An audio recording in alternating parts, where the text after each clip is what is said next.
Good evening. This is the June 2017 Longview Planning and Zoning Commission meeting. This meeting is now called to order. Commissioner Tim Carpenter will lead the invocation and Commissioner Don Dingler will lead the pledge. Would everyone stand as able? Let us pray. Gracious Father, as we come to you this evening to conduct the business of our fair city, we ask for guidance and direction. May all parties be represented and understood as we try to go forward. We give you the praise and the honor, and we give you thanks for our town.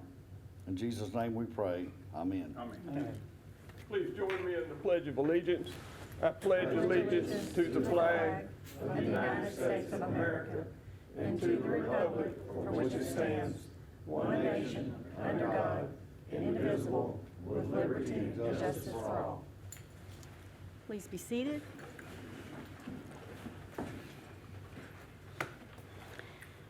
Our first order of business is approval of the May 16 Planning and Zoning minutes. I'll ask the commissioners, are there any corrections? Yes, ma'am. Section C, PD 1704, the Longview matriarch that was referred to was Mary Lou Stuckey, and she was omitted from the minutes. Okay. Do we have that so noted? She does. Okay, great. Move for approval. Second. We have a motion and a second. All in favor, please say aye. Aye. Any opposed? Same sign. Thank you. The motion passed. I'd like to take a moment to welcome a new commissioner. His name is Brent Stevenson. Welcome, sir. I'm sorry that I haven't really gotten to know you and get your history, but we're glad to have you serving with the city of Longview. Thank you very much. We have returning commissioners. Everyone else at the other positions are returning commissioners, but the gentleman that I want to talk about briefly is the gentleman that led us for the last couple of years as our chairperson. That was Lonnie Murphy. I don't see him in the audience, but hopefully he's watching us, and I suspect that he is. We want to thank him sincerely for his tenure to the city, with the city. He did a marvelous job. He, I don't think, ever missed, maybe one time that I had to step in as the co-chair.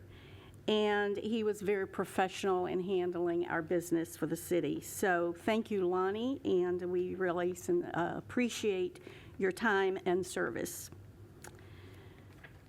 Any other comments from anybody? Okay, thank you. Now we'll move to the regular agenda, and I will turn this to Angela. Thank you. A public hearing will be held to consider application Z1703 filed by PCH I-20 Venture requesting to rezone approximately 2.054 acres of Abstract 2, A.R. Johnson Survey Tract 31, Section 6, from Single Family 5 to general retail located at the southwest intersection of Pittman Street and Lilly Street. I need to pause at this point and read the guidelines for Yes, ma'am. handling a public hearing. I apologize that I did not do that sooner. On the regular agenda, the purpose of this meeting is to hear all pertinent testimony of those in support of and in opposition to the applications before the board. Tonight is the first of two public hearings required to approve a change in zoning. The board also considers plats. The procedure for public hearing items to be followed tonight will be, number one, the applicant, number two, staff, number three, general public, those that are in support and in opposition. If you are a part of a large group with a common interest, we ask that you appoint a spokesperson rather than each individual restating the same information. When addressing the board, please begin by stating your name and address, and try to limit your comments to 5 minutes. When all sides have spoken, the public hearing on the matter will be closed and no further public discussion will be entertained. After each public hearing is closed, the board will vote on the request. The zoning request and the Planning and Zoning Commission's recommendation will go forward to the second public hearing, which will be conducted by our City Council on July 13, 2017. Would you like to restate that? Yes, ma'am, I can Thank you. read. I'd Yes. appreciate it.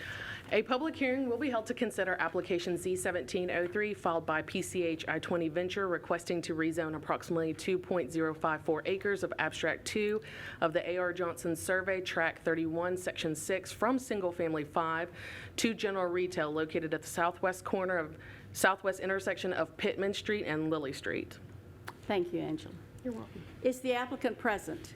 If so, please come to the podium, give your name and address, sir.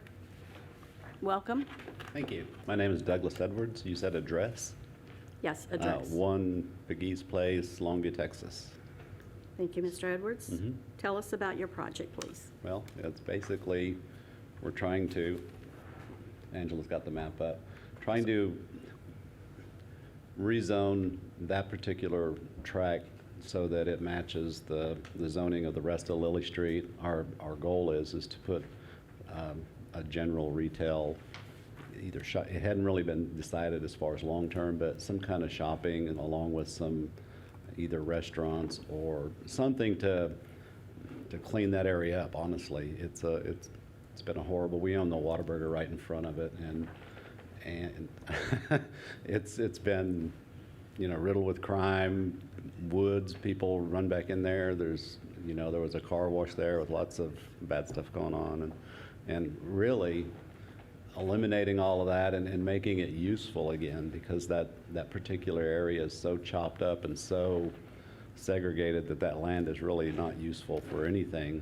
at this time. So by joining it all together, it would be a real useful piece of property that we could use it to, like I said, bring in some retail and create some jobs and have a nice area for people. So that's kind of it. Thank you, Mr. Edwards. Staff? Thank you. The applicant is requesting to rezone from Single Family 5 zoning district to general retail. Last year, City Council authorized the abandonment of a portion of Lily Street. Let me show you from this point south to here, to this property, as well as a portion of Swansea Street. The developer, Mr. Edwards, will install a cul-de-sac right there for Swansea Street. The developer requested this abandonment of these streets in order to create a one-lot development. Staff does find the proposed zoning change is consistent with the future land use map and surrounding uses. Staff recommends approval of this request. I would be happy to answer any questions at this time. Thank you. Do the commissioners have any questions of staff? Did council abandon Lily Street? So council authorized staff to abandon a portion of Lily Street. So from right about here, south to where this gas station is, they own this car wash that they demolished, as well as they demolished this storage building right here. They also authorized the abandonment of a portion of Swansea Street right about here, and the developer will install a cul-de-sac. What is that street south of Whataburger? This is Pittman Street that goes into Eastman Road, that ties into Eastman Road. That will not be abandoned. That will stay open.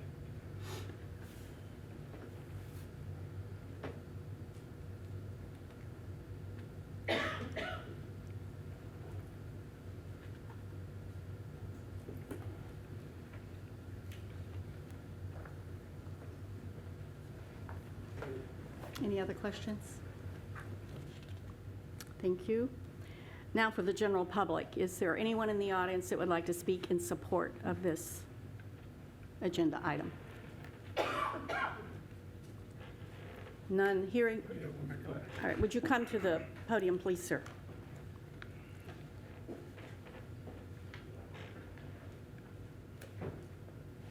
Welcome, and give your name and address, please. My name is LaRoyce Johnson.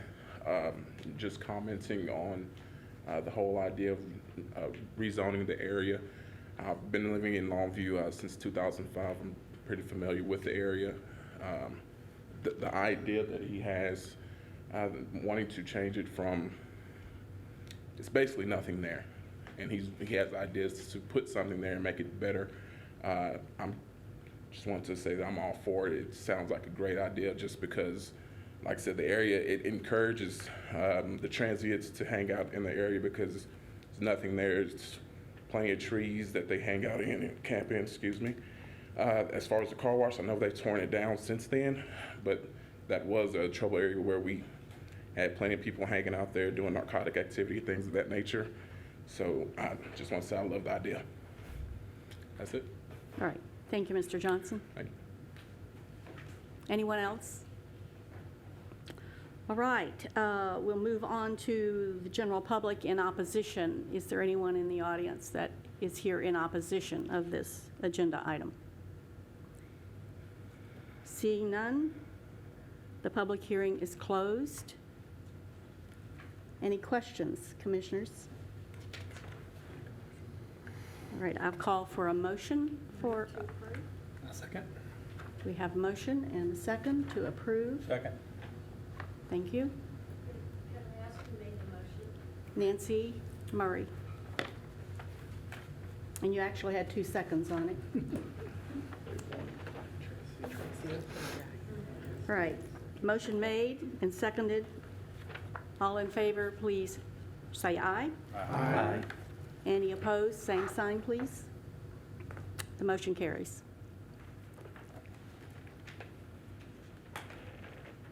Moving on to regular agenda item B.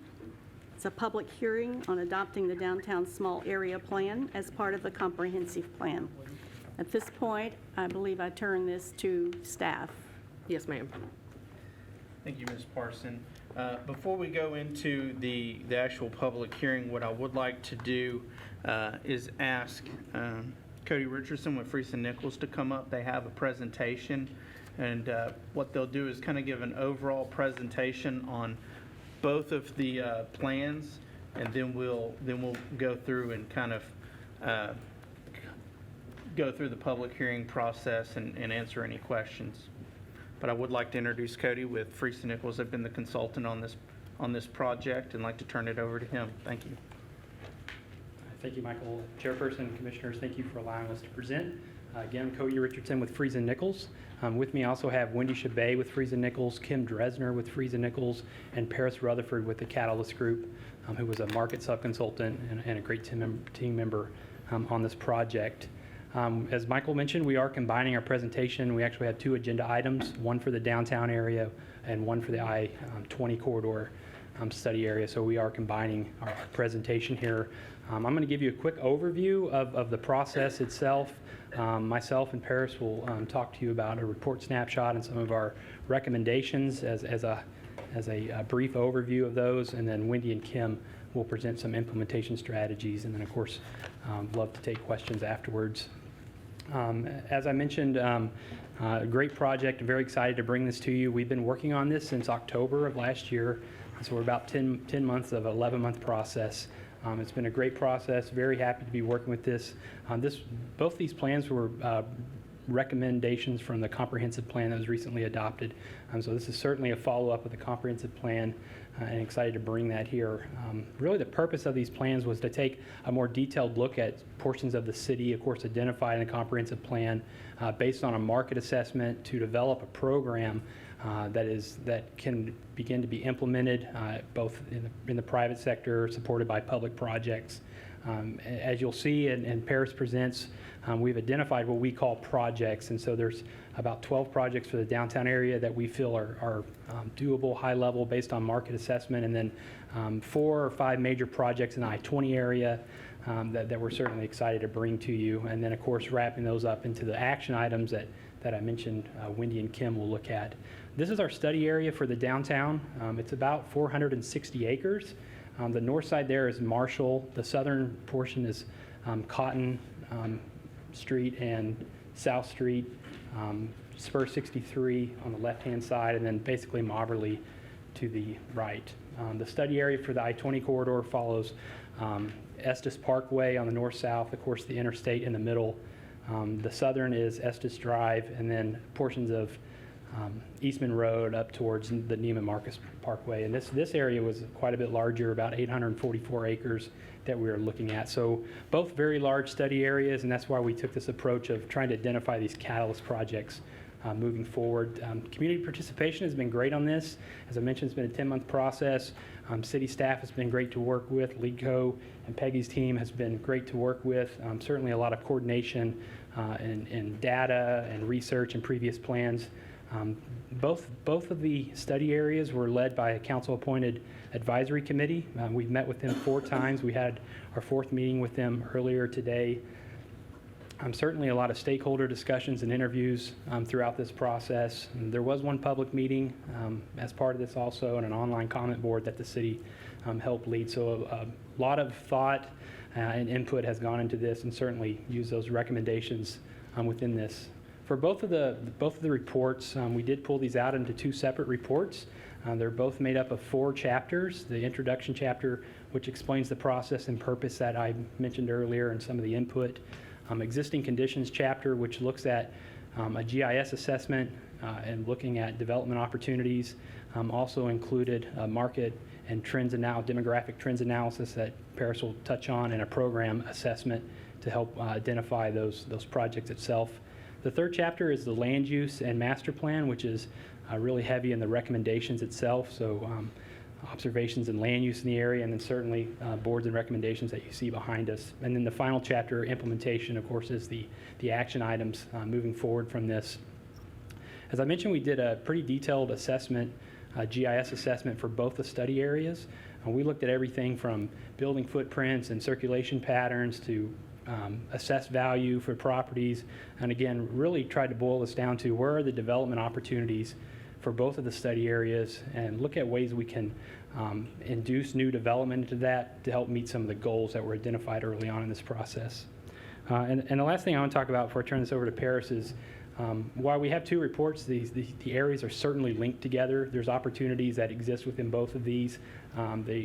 As downtown continues to improve, it will certainly help the I-20 corridor area and vice versa, and Paris will explain some of those opportunities and projects.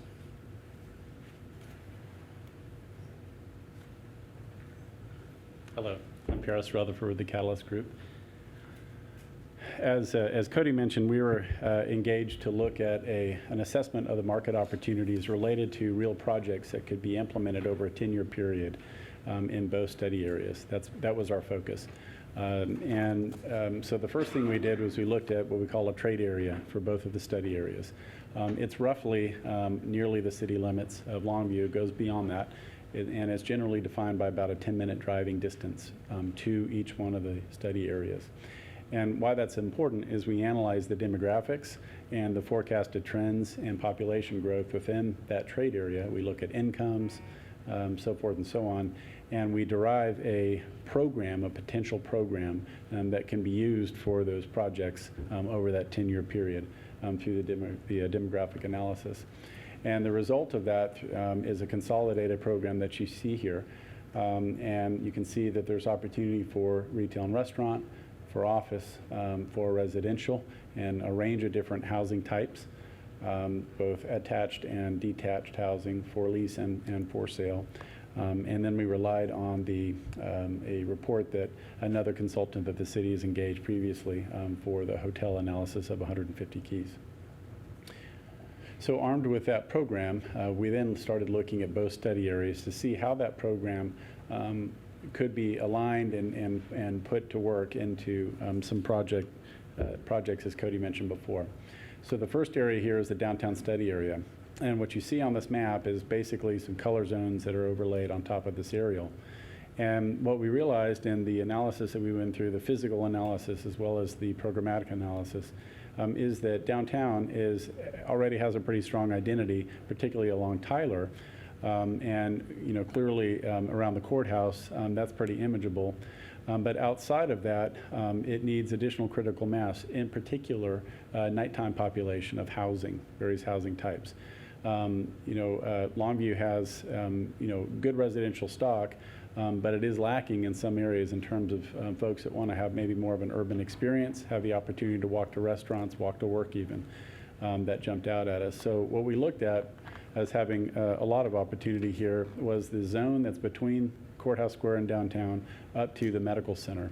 You can see that kind of roughly shaded in orange there as infill opportunity zone.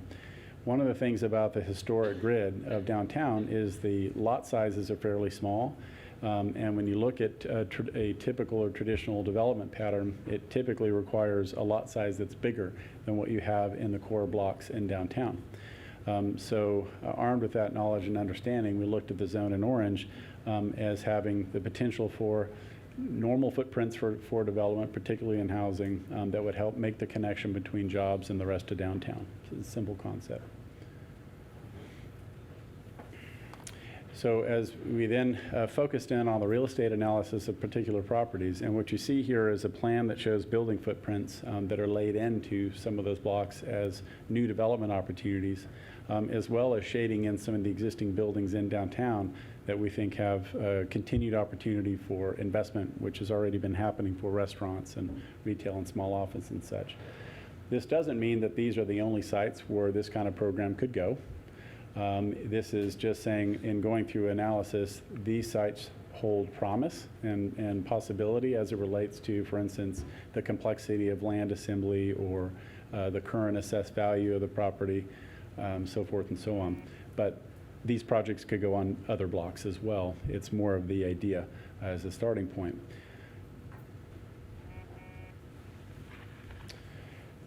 And an example, and there's a lot of this analysis that's in the report, but we go through each one of the projects and we talk about the nature of the program. There's a plan that shows how it lays out. It shows a rough development, overall development budget, and basically what the goals are as to how the projects would be working. In downtown, there's 12 projects that are residential and mixed-use space. When I say mixed-use, you imagine, let's say, some loft residential for lease with a ground-level restaurant, that kind of a thing that could come in and start to build more urbanity within downtown. And those range from senior living to townhomes, mixed-use infill, workforce housing, affordable housing, and some mixed-use rehab work on some of the existing buildings in downtown that are in need of that. This represents nearly $100 million of investment. We're not saying all this would happen, but any one of these projects we believe has potential today for an investor to look at and to implement. There also were a series of non-residential projects. You know, one of the things in here, one of the primary goals was to get folks living in and around downtown. But once someone comes and lives in there, whether or not they stay is whether or not there's a community-based infrastructure that's in place that allows them to be able to live there in the way that they would like to. So you can see some other project types that we have here. There's employment, some small business infill was one of the projects. Education, both in daycare as well as either a private or a public school. That's usually an issue if you have a young family that has kids. Where their kids are going to go to school obviously impacts their decision on where they live. Right now, there's great opportunities, around town, particularly up in the north, where many folks make that decision. But it is something that is thought about. And then some larger office infill for particular office tenants that need slightly larger space than a small business space. And that's about $30 million. So this shows kind of an aerial view of that zone that's between, say, the newspaper on First up to the medical center. And this rendering comes in and shows those projects all together on the particular sites that we identified. And you can see that this reflects kind of a market-based pattern, if you will. And it makes that connection from the hospital area down to downtown, and more importantly, gets a lot of people over a 10-year period living in and walking through and shopping in and eating in downtown. We move on to I-20. The I-20 study area is very different than downtown. Obviously, it's defined by the highway moving through the middle of it. But the other thing is at Estes, you have a very, very large interchange in the cloverleaf. That was an old style geometry of design, back in the 50s, how TxDOT did things back then, but it absorbs a lot of real estate. So as you're driving through, you're looking across a massive interchange. We have an idea about that, which we'll show you in a minute. But generally speaking, it's somewhat disorganized along that corridor. You have pockets of development, areas where there's not development, and it doesn't hold together, to use a word, in a way that might provide a better image for the city, regionally speaking, in this area of the highway. So that was something that we looked at. Obviously, with the university being where it is, Estes would be the natural gateway to take you up to the university and then on into downtown. Currently, Estes, we think, is underpositioned. The visual nature of the properties along there, does not look as strong as it might, and we've got some ideas related to that. And then, of course, you have industrial opportunities, et cetera.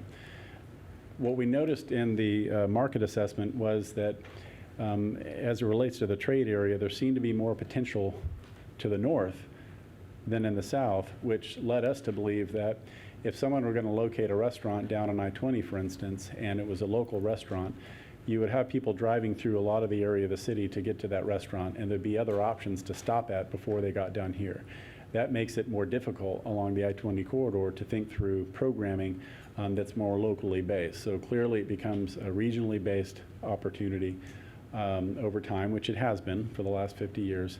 And there's potential for what we call lightning strike moments.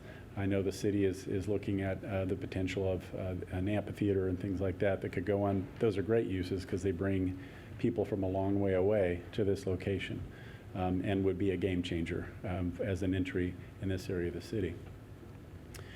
The other thing we noticed is that some of the reasons why the businesses or some of the properties along Estes, for instance, may not be meeting their full potential is how they are supported by the neighborhood around it. And what we noticed immediately is even though the study area was not defined to include the residential area back behind the commercial zones, we had to look at it anyway because we recognized that the two informed each other. So when you look at that collection of neighborhoods, you realize that it's actually just a series of small subdivisions that aren't really connected very well, and yet they have a good location. They have nice natural amenities, schools, et cetera, that are in there. And there needs to be a little bit of work to make better connections and allow that as a neighborhood to operate better. And that's one of our recommendations. If that neighborhood is operating and functioning better and valued better, the nature of its front door and commercial businesses will improve over time as well. That's a longer term commitment, but certainly one of our recommendations. The other thing that jumped out to us, as I mentioned before, is the Cloverleaf intersection and how large that is. So with the large intersection of the Cloverleaf off-ramps and on-ramps also comes the land that it sits on. That's owned by TxDOT. All across the state, TxDOT has moved to a more compressed footprint where they call it a diamond intersection. So instead of making a loop as you exit or get on the highway, you just exit and go straight to the street, make a left or right. Well, that's a much smaller footprint of land, and with that coming in tighter, there's land that's available to be sold to a private party for some kind of development to occur in there. Well, that immediately made us realize that the nature of the front door at Estes could be changed with additional land that wasn't obvious today that could be picked up through a discussion between the city and TxDOT with private funding. So, all we're really talking about is moving a concrete road, about 300 or 400 feet in closer to the highway. So it's not difficult stuff to do and certainly happens around the state. That doesn't talk about what would go on that land, but it does say that once that opportunity starts to come to fruition, and let's say the amphitheater and hotels and things like that were to come in and really change the nature of this intersection, the doors are open for new development around here because there's land that has been opened up for additional investment. So that was one of the ideas that we looked at. I mentioned several projects in here. The project potential down here is a little less obvious because of the nature of the demographics and the trade area and the programming demand that we calculated. So there are more kind of tactics and strategies to ready the plane for investment. And some of that has to do with the first project, Neighborhood Renaissance. There's a whole series of tactics in there that we have identified that other places have used to improve the quality of the neighborhood physically. And that's in the report. There's a whole bunch of information that's in there. As that occurs and as things start to turn and new investment starts to come in with some additional housing, so forth and so on, Estes itself, over time, will need revitalization, both in landscape and graphics, signage even. There's a series of recommendations that we have that speak to that. And then the gateway at the university campus, across the street right now, there's a nice barbecue place, there's a credit union, there's not much else that you would expect to find adjacent to a university, for instance, student housing, restaurants, things like that. That seemed to be a natural opportunity for an actual project to occur in there that would help more formalize the entrance into the university. And then I talked before about the interchange opportunity. So if you're looking west over Martin Luther King, looking back towards Estes, this is that neighborhood in question. There are a lot of vacant lots that are in there currently. There are areas where the streets don't connect together. With some fairly simple connections, this area and marketing of the area, and a relationship with area home builders, this can improve and evolve into a new community opportunity through a neighborhood renaissance program. And you start to see what that would look like with some of those key streets making connections. We saw it as an obvious opportunity to strengthen this portion of Longview. And then finally, as you see, the entrance to the campus is just on the right here at Moberly. And you see some of the small establishments across the street. And this is where a mixed-use building with housing and some student-related services and retail at the base could occur that helps then kind of work nicely with the university buildings to form a true gateway into the campus, and would be obviously in line with campus needs over time. So those are the projects. We're going to talk about implementation and then take whatever questions you might have. Thank you. Thank you, sir. Okay, so however good a plan may be, its benefits will not be realized until it's implemented. The City of Longview and its partners really need to take a proactive approach to reach the vision of the I-20 corridor and downtown.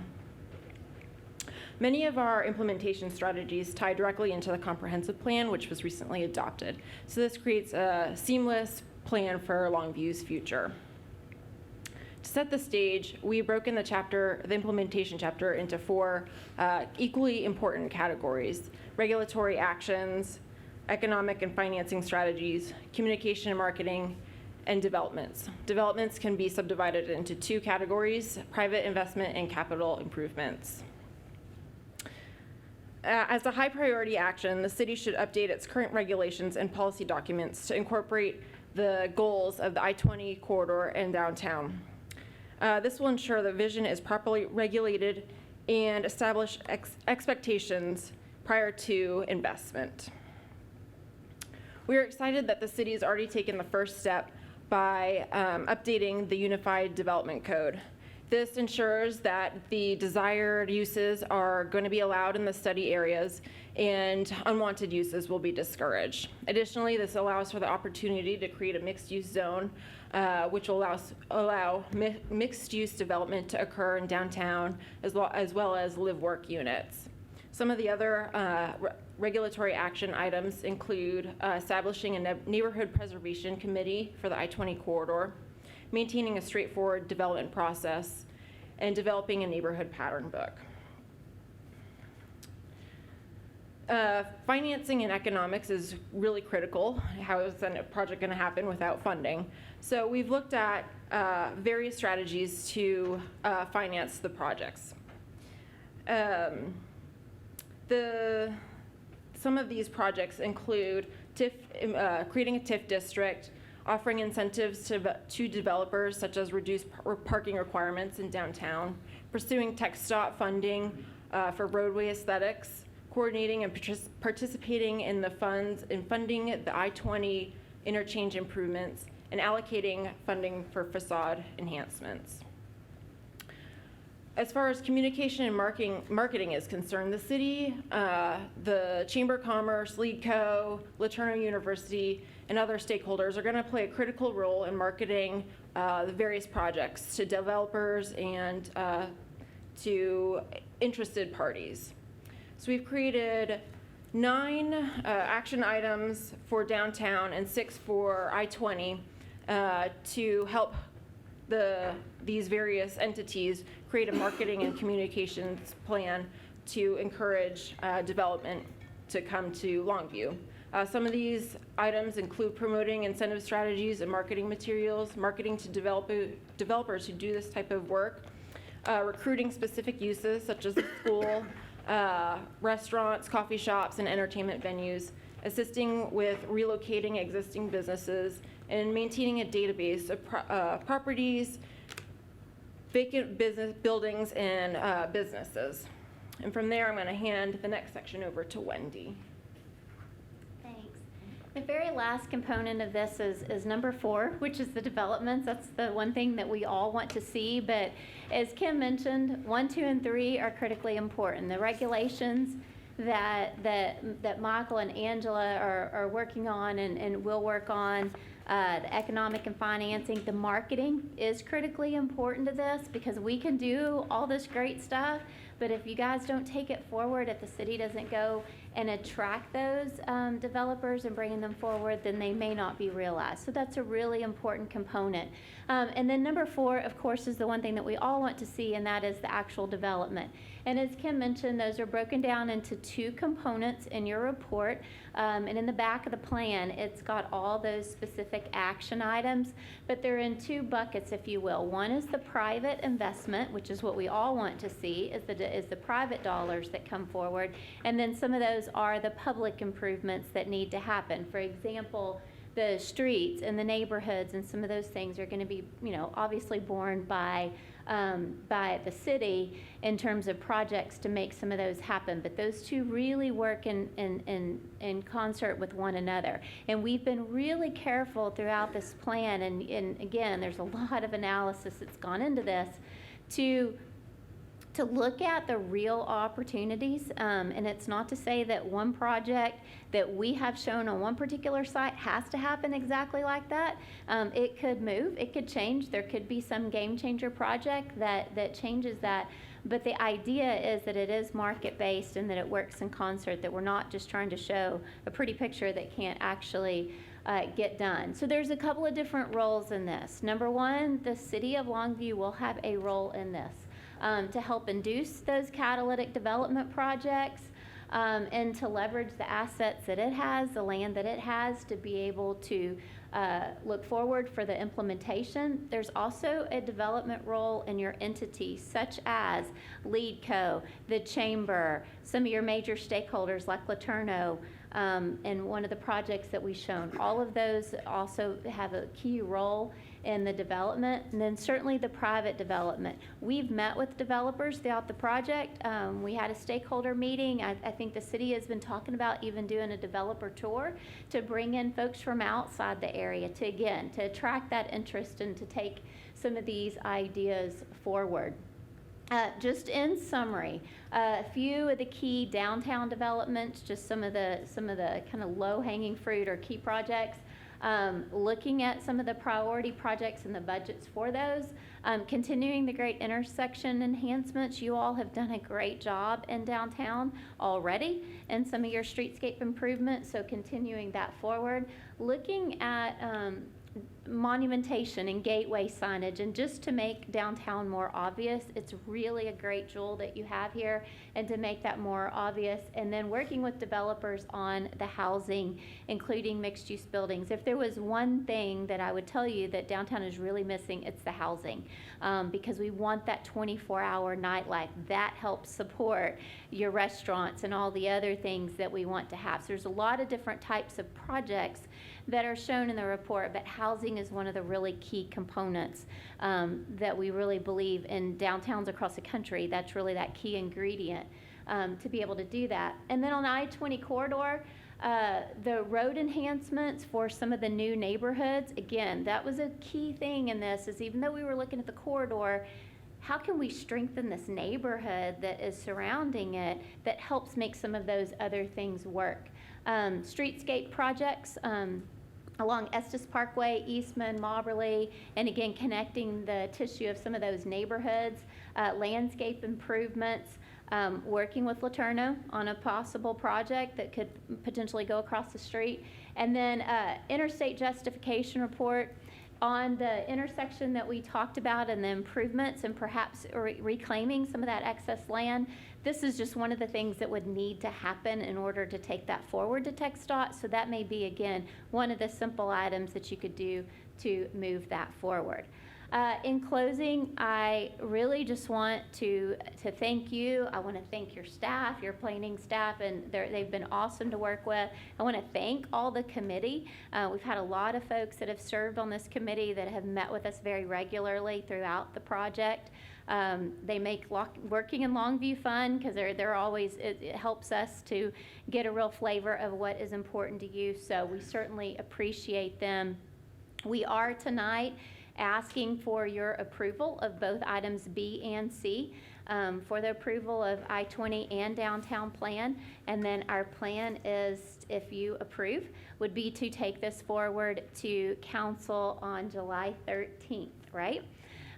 We did ask the committee today for approval, and we did get a unanimous vote that they were all in agreement to take this forward to you tonight. So with that, I'll thank you for your time, and we will be happy to answer any questions that you have.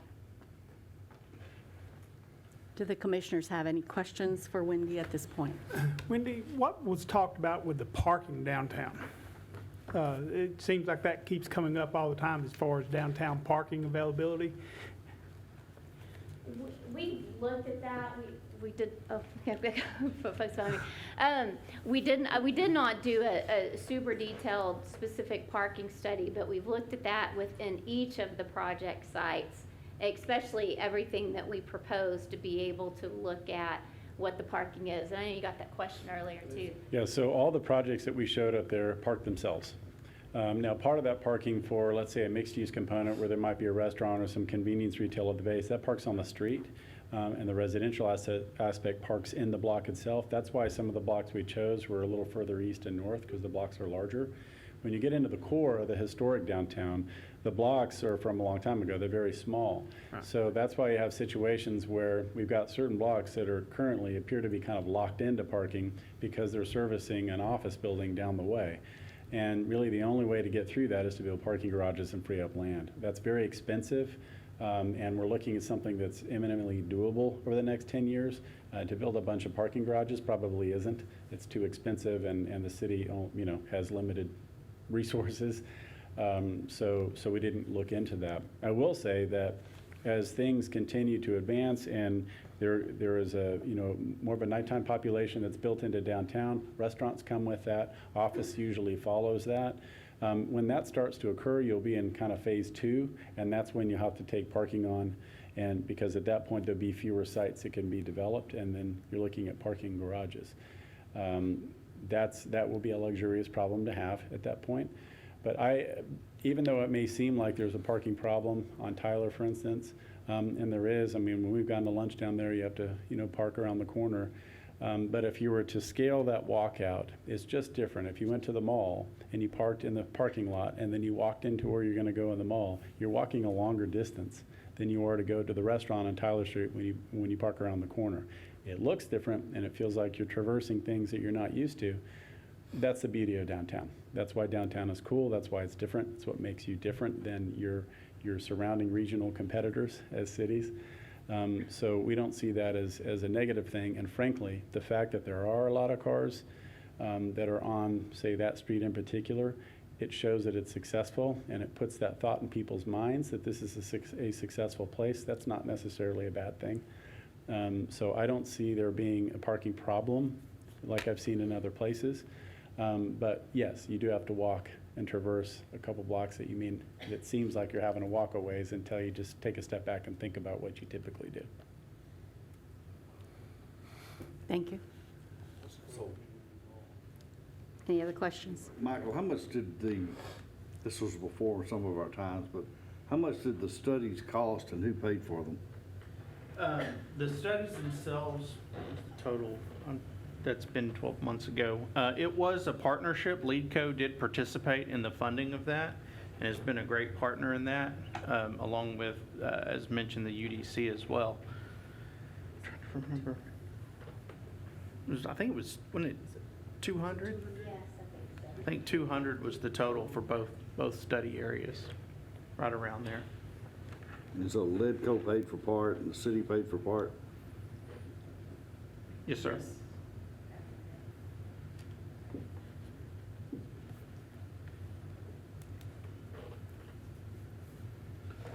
With trying to get large anchors, and I'm trying to think of an example, would be something like, I guess, a Container Store you see a lot, or the Tangler outlet malls, things like that. What do they look for as far as a downtown area? They look for a lot more mass and density than you have.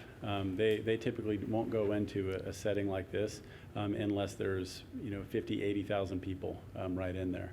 That's been our experience. And that's not really the market because you couldn't fit them very well. The Be hard. parking and all the servicing, all that. What works, and I didn't get into this, there's a lot of detail in the report. A big opportunity market that you have demographically are millennials, people in their early 20s to early 30s. That's actually a growing market in your community. And you look at millennial preferences, everything that goes along with them, and there's been a lot of study on this. That's more about kind of entertainment, go down, hang out with your friends, go to lunch, go to dinner, probably live in that area. It's smaller scale tenants that fill in the buildings. It's similar to what you have in downtown, just more of it. So that's the real potential. What's missing is the nighttime population. Because without that, you don't have people walking into those establishments. It's completely based on people driving in from the north, say. But our belief is that once that occurs and you get more mass, you have a few more key restaurants that come in, then it makes this area stand out. And people then even drive to it regionally speaking. And especially if you had something like the amphitheater that came and hit just a couple miles to the south, then it does become a regional destination that people are driving to, much like other areas that we all go to when we go on vacation. If you go down to Green, Texas or something like that. We're not too far away from that, actually, in terms of the potential that downtown has. It's nice. The bones are there. The skeleton's there. There's already successful places within downtown. It just needs a little bit more, and it needs a nighttime population.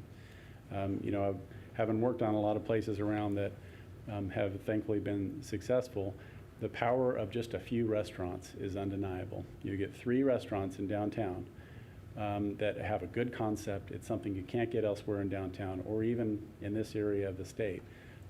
That will drive a ton of business. I'm doing some work in Waco right now on what the Gaines couple has done with Magnolia. If you've been to that, that gets 30,000 people a week, 30,000 people going there. And if you actually go to that facility, it's very simple. It looks cool. It's very simple. Now they have a television show. That helps. But even if you took that out and discounted it, my point is there's not a bunch of things that need to go on to have a lot more success occurring in downtown, which will help I-20 too. Okay. I'm going to turn to Project 2 of Okay. downtown. I've lived here a long time, but I'd like to know on what basis do we think we can sell a $423,000 townhome? Let me pull out the report and we'll look at that. Do you know what page you're on? It's number 2. Is that this phase 2? What page? Let's see, I have to find it. I had it marked. This is 41? downtown.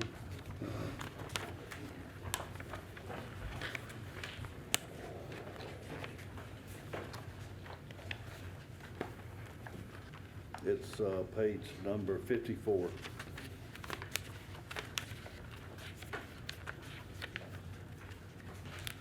You're dividing the 11 million by 26? Yes.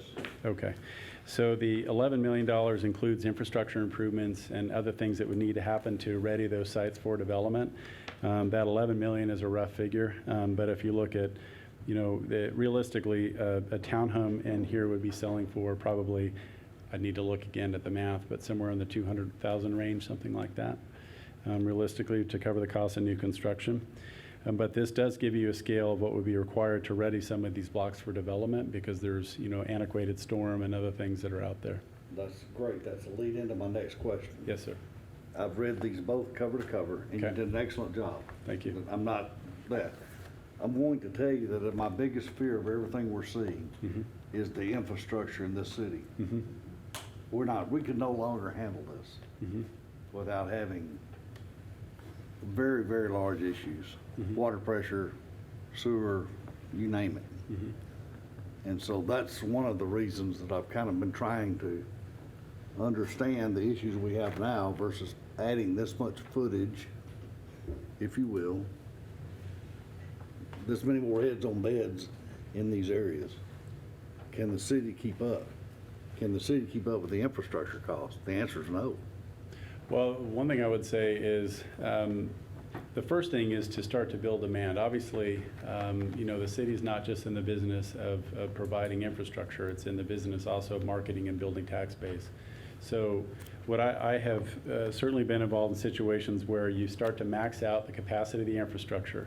And then that's a luxurious problem to have, frankly, if the market starts going. Then other people come before you in the council. There's, staff goes through a budgeting exercise. You go through your capital improvement plan and everything that flows from that. There's no question that the infrastructure needs to be upgraded in downtown. No question about that. But I don't think that's an if scenario. It's a when scenario. If the goal is for downtown to improve, because you're right, some of the infrastructure is very old. And it can't handle some new development that comes in without public investment. But there's a whole study, as you know, to go through to break that down into its components and small pieces to then say, okay, well, which of these blocks could be handled more quickly than others and what needs to be done. That's an infrastructure analysis that, staff and others could go through. But that's the classic problem or the classic challenge is we want to have new investment.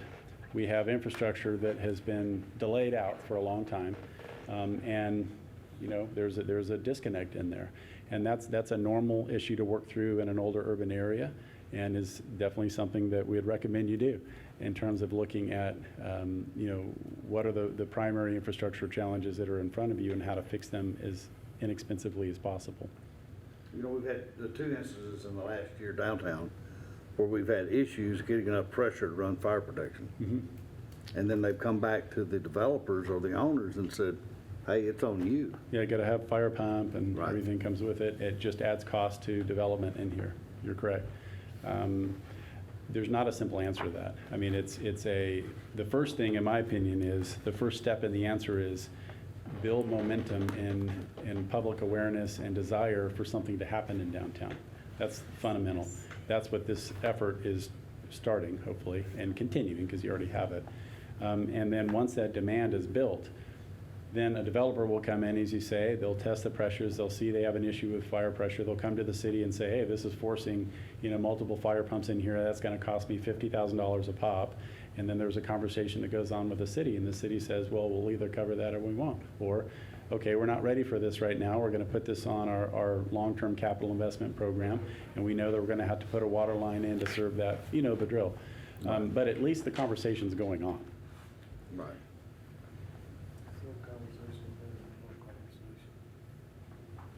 I keep thinking of uptown Dallas, Texas. Who'd have thought that little district when I drove to Dallas and then go nowhere, half of our friends' kids are living in uptown is it. Uptown. We're basically, he's conceptually, I keep saying we need uptown in Longview. And it was the blighted area. It is a cost, but you can't have a conversation, at least if you don't talk about it. Yeah, and these projects here are doable within a 10-year period in our view, based on our analysis of the market. They're not doable without someone on the private side coming in and saying, I want to take the risk. That's communication and marketing with you all and others. But let's say then you get that done and they come stepping up. It's about $100 million that's shown just on those projects. There are others that could occur. $100 million shows off decent tax base that can pay for things over time. And that's why, things like TERS districts are set up and, finance mechanisms to allow that to happen. I spent 8 years of my life working on Uptown, put the plan together for that. And it was the first TERS in Texas, TIF at the time. Actually, it was the second. But What is TIF? Tax Increment Finance District. Explain that. If you have your base value, your base property value, and you come in, let's say it's $100, you come in and you put $1,000 on top of that, That additional $1,000 goes into a special pot that gets reinvested only in that particular area for purposes of infrastructure. So the base value and the revenue from the taxes keeps going into the city. No tax rate goes up in that process. It's just the incremental value that's generated through the new construction gets reinvested. Its taxes gets reinvested Well, that's into all the that area on State Thomas, Yeah. down through there. You're all the right. Staubach, McKinney yeah. Avenue, all Yeah. that stuff. Robert Shaw worked Shaw. with him all through the 90s. Yeah, Yeah, I was there. yeah, yeah. I calculated 165 million. What did I miss? Well, maybe I missed, but in my quick view, it looked like 100 million. That was of the, oh, you're right. Residential and non-residential is the residential is about 100. But I mean, that's a great question you ask, and it's a real deal. I mean, that's the reality of where we sit. You got to start somewhere. There's an infrastructure analysis plan that needs to go on, and then that's overlaid on top of this, and you say, hey, these projects are great. Remember what we said at the outset?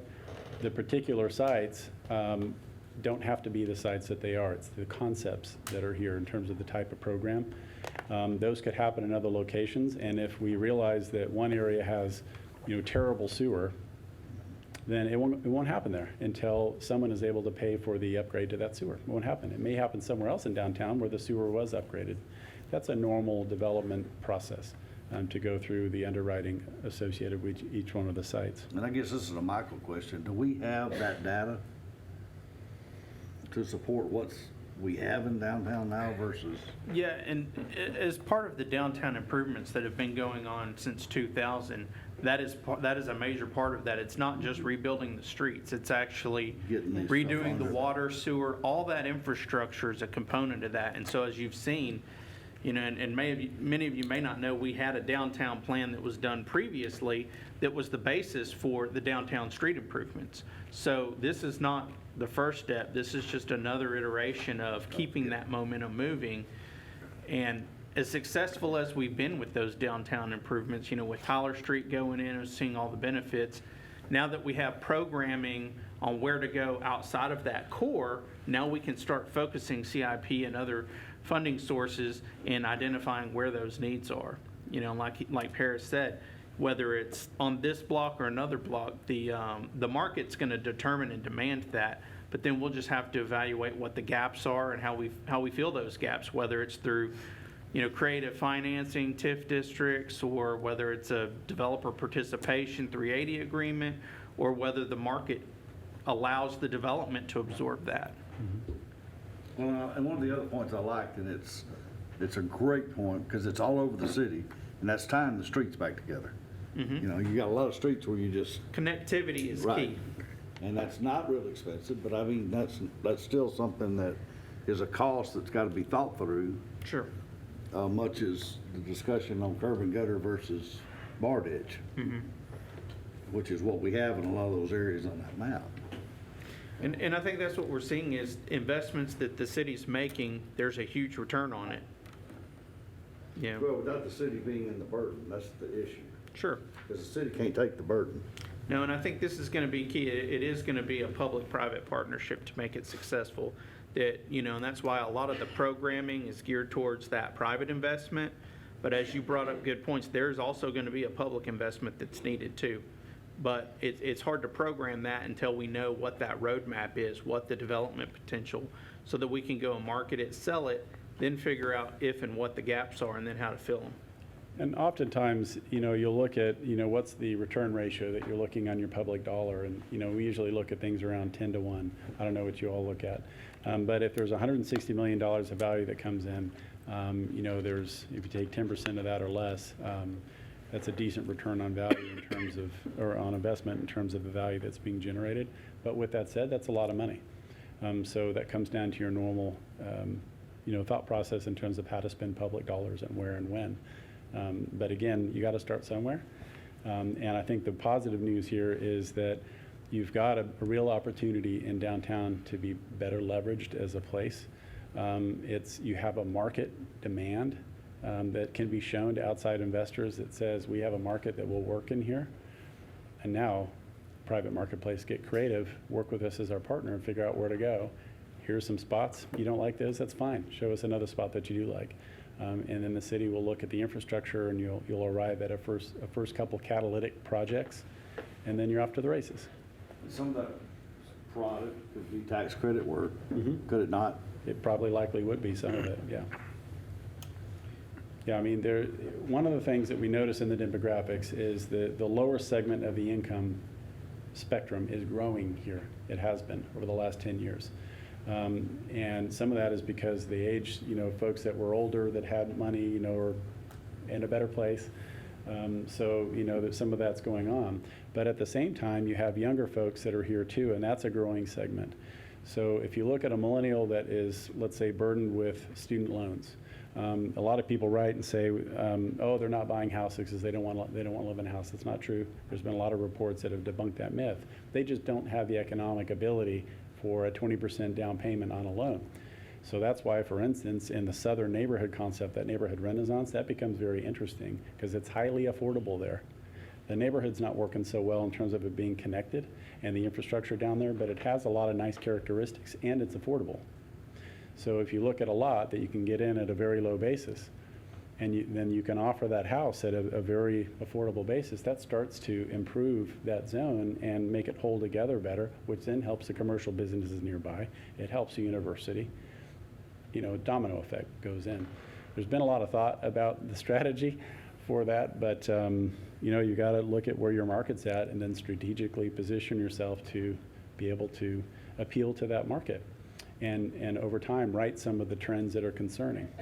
You remember from the studies, did the Laterno numbers enrollment, were they steady, increasing, holding, decreasing? Where were they?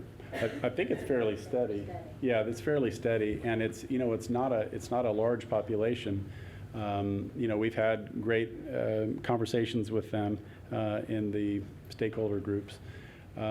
There's obvious opportunities, and I believe that if the neighborhood around them, if all that was working a little bit better, my sense is that they have the ability to grow. They certainly have the capital wherewithal to do that. They've done that with the, some of the recent improvements. I think their housing could improve over time.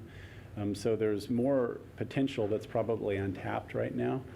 And some of that is tied to, I believe, their context and what's around, how they get to the campus when they bring donors in, the route that they take, what's happening in downtown. That's the nice thing about a relationship like this is you've got a partnership potential with a lot of different kinds of stakeholders. Private developer, the university, your nonprofit groups, your social development groups, to be able to, again, start to right some of the concerning trends and turn them around. Like in Austin, Amarillo, Lubbock, and other places, you're starting to see what they call tiny homes. Yeah. Are you seeing that that's a growth basically statewide? Yeah. Yeah, you see it more in urban areas because there's just more people there, there's more demand. But, the old, when I got out of school, I was looking for a house of a certain size and single family detached. The same person that's getting out of school today may be looking for something that's a little bit different. Well, they are, for sure. It's been studied and well known. So yeah, smaller units, some of that comes out of economics because the smaller the unit, the less cost comes with it. Takes They that can make the 20% down pretty fast. Yeah, right. But, so does for lease. And, we're moving from 35% to 37% rental ownership or rental housing. That's moving up. Just out of places like this evolving and people wanting to lease instead of own. That's renter by choice. That is happening. It's even happening here. It's happening all over the country. All those things have an impact on the kind of housing that you deliver. And just today in the stakeholder meeting, there was a young couple that's a real estate investors that moved here from New Jersey, and they were interested in different housing concepts that are different than what exists currently in the market. These are positive things. For your community and the state in general. Because, thankfully, we're in a state where there's unbelievable job growth. Thank you. Do we have any other commissioner questions or comments?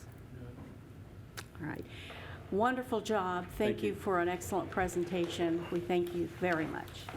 I can see that the committee has spent a lot of hours with you guys. Staff, did you have input at this point?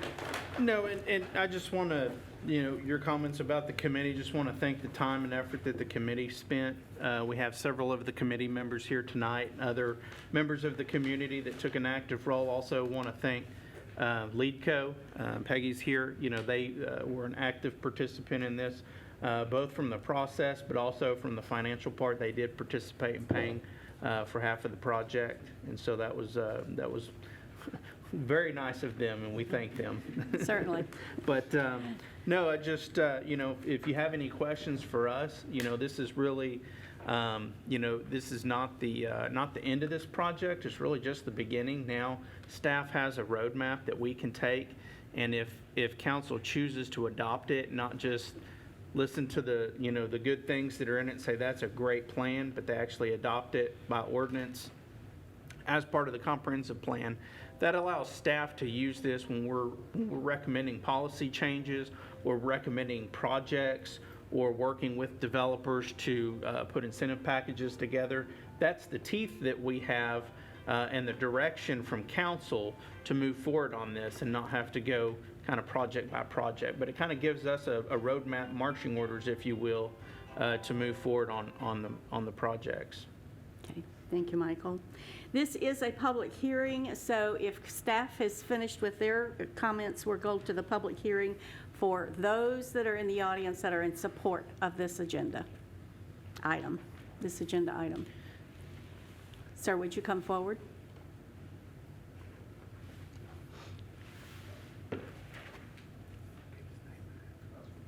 Sidney Allen, White Shadows, Longview. I think the vision is very good. We're looking way on down. We're in a little bit of a slump right now on Tyler Street downtown. And the conversations I'm hearing from the people is the parking. The parking was mentioned earlier. It looks like to me, we've got a wonderful parking lot across the railroad track over there, but I don't think the people feel sick in the evening. Now, the daytime, I don't think it's that much problem because a lot of people park, I guess that's south of the railroad track in that area, but in the evening, they really don't want to cross the railroad track and they don't feel secure, especially if they had a home downtown, one of these small apartments, and they had to park their car over across the railroad track. There is vandalism. And so what can we do currently to make it more appealing for the people on Tyler Street to be willing to come to those establishments and eat supper and do whatever when the street is full and they have to park over across the railroad track? Because I know my wife and other people, we've driven down there at night, and if Tyler Street's full, we go someplace else. We're not really interested in driving across the railroad track and parking in that south lot over there. And I would like to see something, I think currently that would help. If we could, would help the downtown Tyler Street, if we could come up with something to improve the security that they feel when they're parking along the railroad track or south of the track there. Okay. Thank you. Thank you, Mr. Allen. Anyone else that would like to speak in support?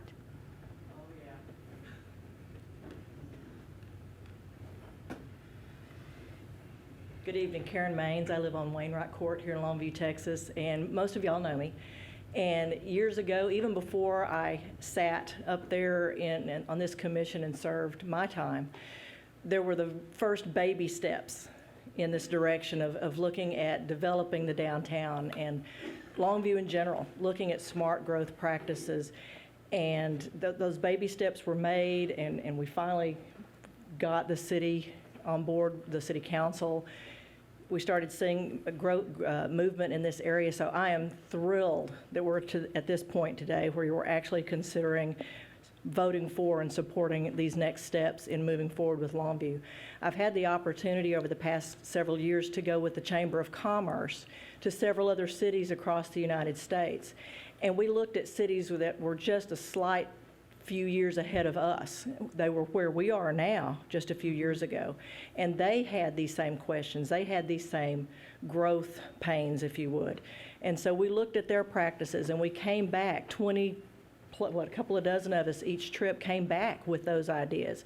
We even came back with a book from Greenville was it South Carolina? North Carolina, one of the Carolinas. We came back with a book that was written that was addressing their downtown rebirth and redevelopment.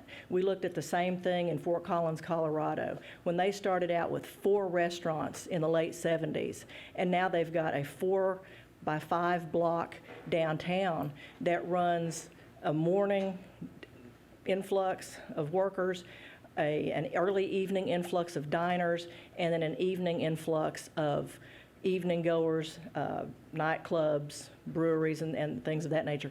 And it's a multi-million-dollar downtown in 4-by-5 blocks. You have to start looking farther down the road than any of us will ever be here. This is not something we have to think of for us. It's something we have to think of for the next generation. And my daughter is a millennial.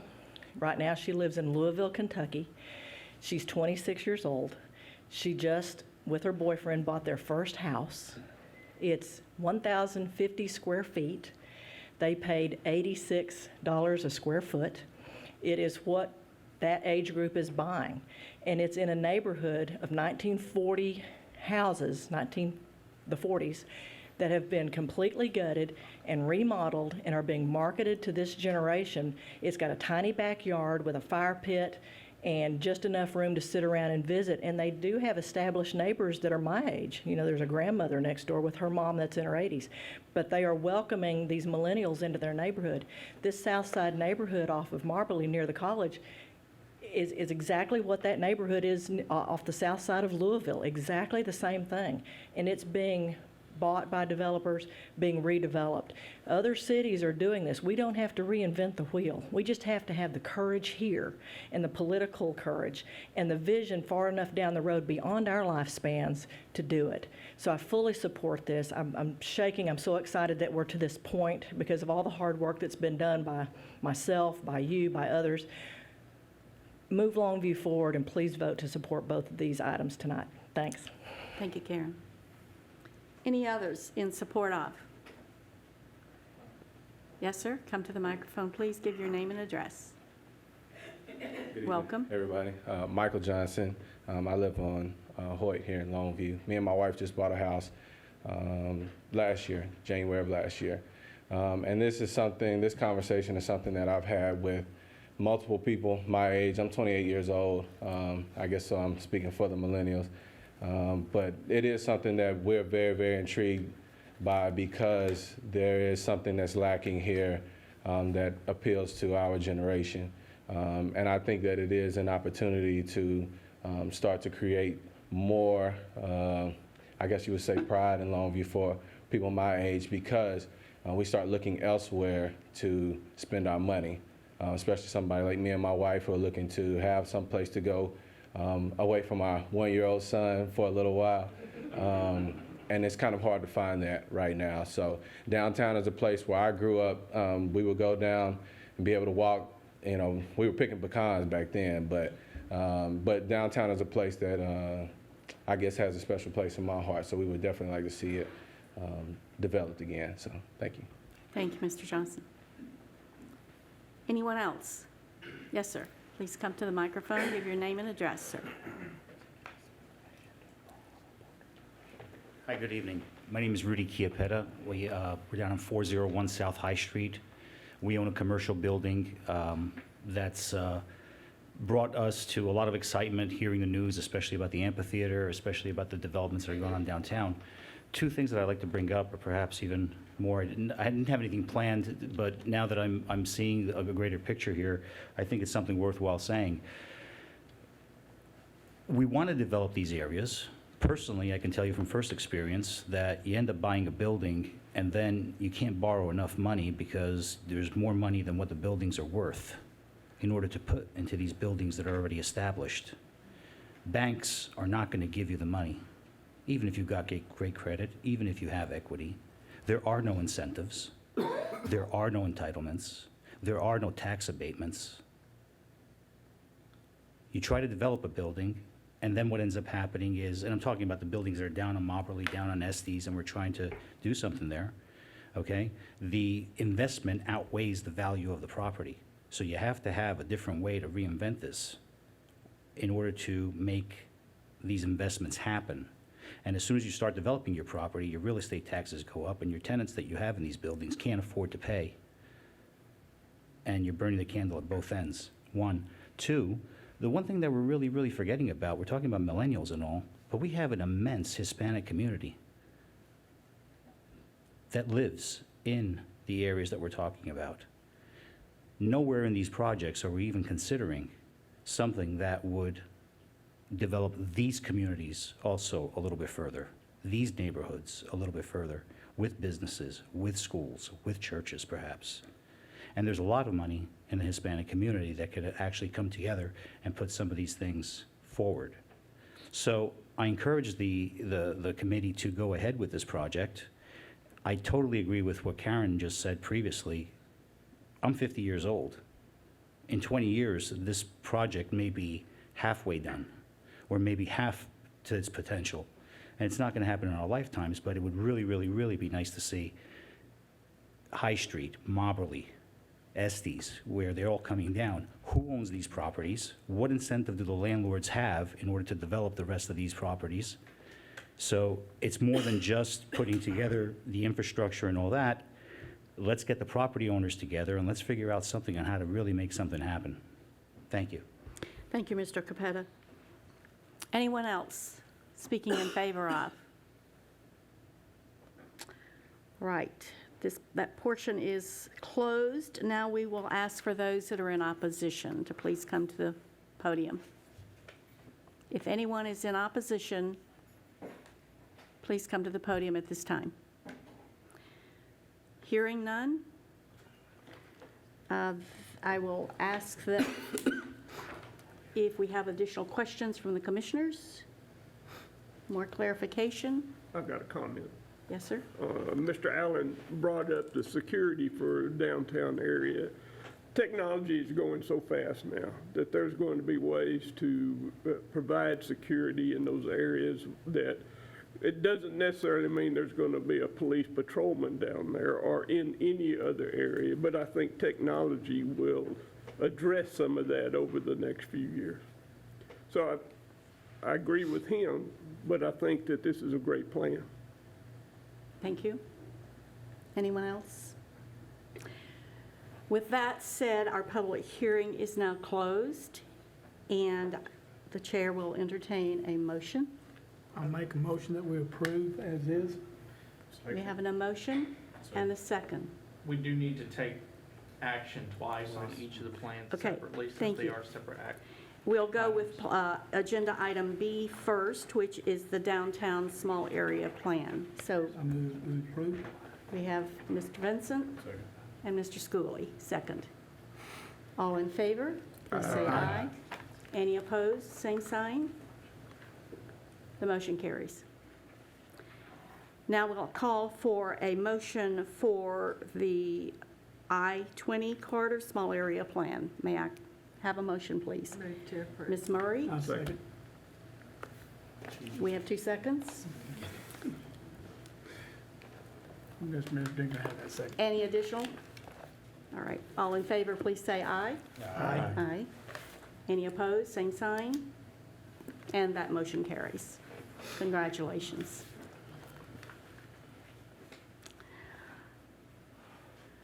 Any other items before we go to staff update? Okay.